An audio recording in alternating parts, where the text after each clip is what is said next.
what targeting strategies for top of funnel would you employ for a new business with no lookalike or Yeah. lists?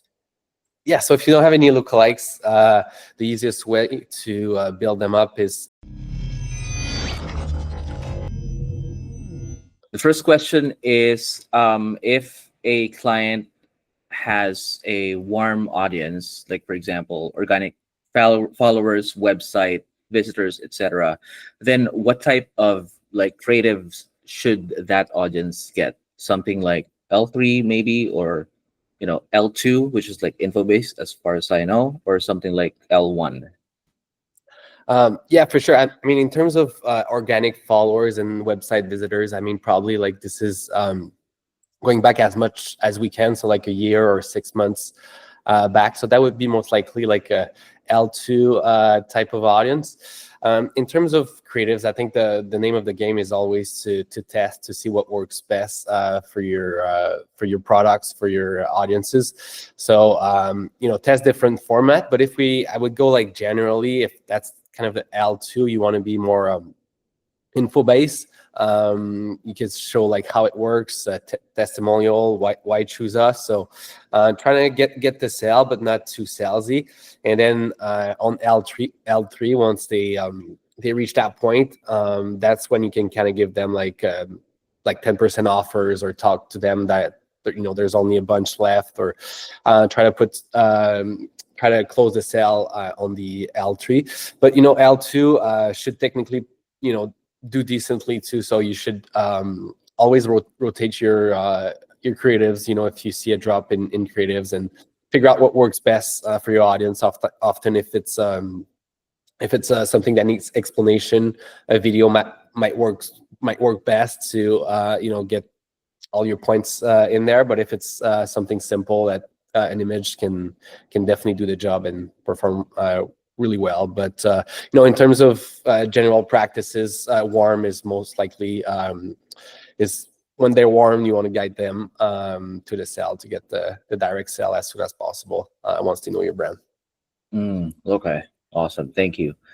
Of course. Okay, right. So the next question is, what targeting strategies for top of funnel would you employ for a new business with no lookalike or Yeah. lists?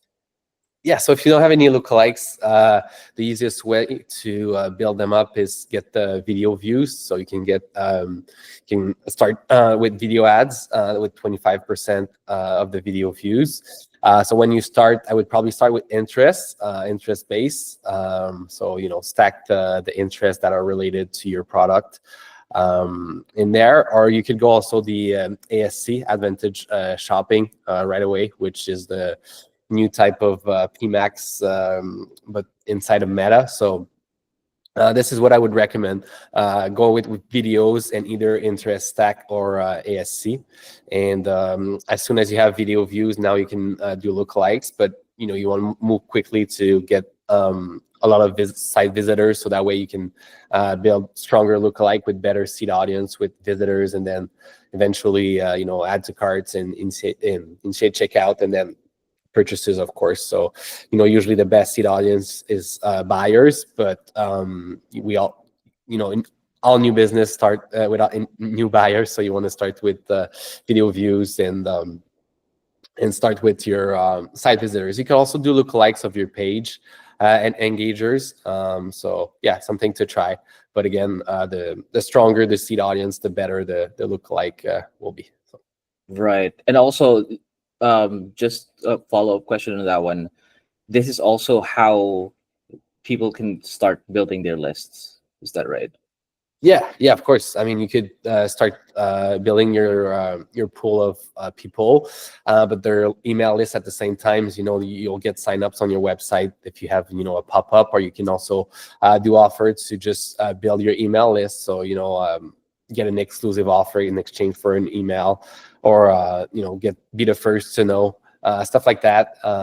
It's always good to build your email so you can have direct communication. And it also builds, warm ups your account and builds your pixel. It's easier to ask for someone's information than their credit card. So you can start there and then move up to the sell.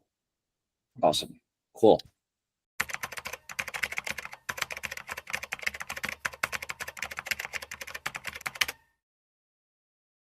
I guess I'll start off by creative requirements, because that's a pretty important part and really separates the two platforms.